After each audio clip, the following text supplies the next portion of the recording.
Well, you may remember seeing photos of Richard Norris. In 2012, he got the most ambitious face transplant that had ever been done.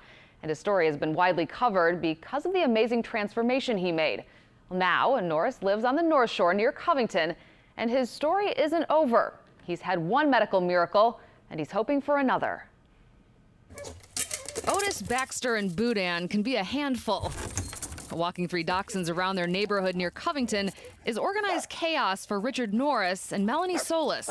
Otis, Baxter, Boudin. But it's the simple things in life Richard will never take for granted. A lot of people don't realize how short of a life we have, but I do. It's been a long road for Richard to get here.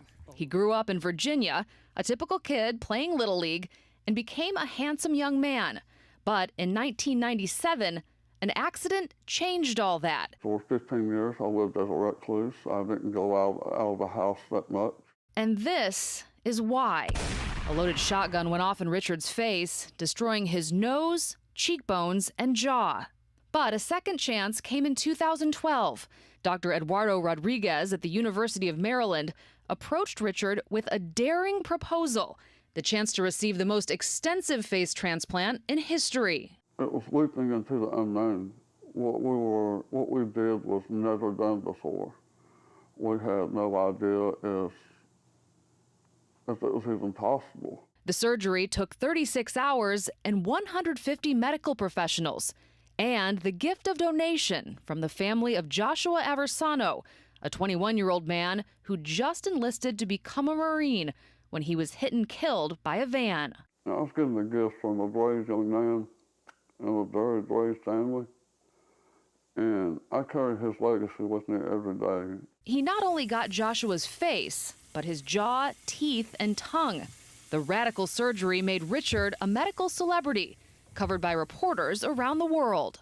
A special report, a face in the crowd. And that's where Melanie comes in. She saw Richard's story in a documentary. I was just really inspired, and I had to write him and tell him that I thought he was awesome. In a story about modern medicine, these two met in the most modern of ways. She sent him a message on Facebook. It just said, I was really moved by your story. I think you're going to live to do great things, or something like that. They struck up a friendship over email. We just talked and never stopped. Finally, he moved from Virginia to Louisiana to be with Melanie. He came down here and never left. And that was how long ago? About 5 years ago. They've built a home on the North Shore filled with love.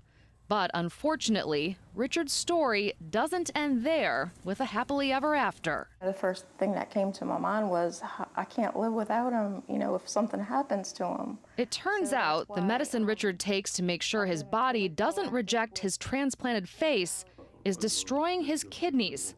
And now Richard needs a kidney transplant. Later this year, at some point, he will need either a kidney transplant or will need to go on dialysis of some type. Dr. Sean Roberts is Richard's kidney doctor at Oxnard. He says it's not unusual to see kidney problems in transplant patients. But the best outcome for Richard is to find someone willing to donate one of their kidneys to him. So that's why we've been aggressively moving to try to find a living donor for him, because that would be the best scenario for him, to not go to dialysis, but to instead go straight to kidney transplant. I cried at work every day, but then I'd come home and I wouldn't let him see me like that, because I didn't want him to see how upset I was. But now Melanie is turning her fear into action. She ordered magnets for her car with Richard's blood type and a phone number. They're asking everyone they know to register to become a donor, hoping to find a match. It's a waiting game. It's a marathon. It's not a sprint. In the meantime, Richard and Melanie are enjoying their quiet life on the North Shore. I'm with the love of my life. Surrounded by Otis, Baxter, and Boudin, facing this next challenge together.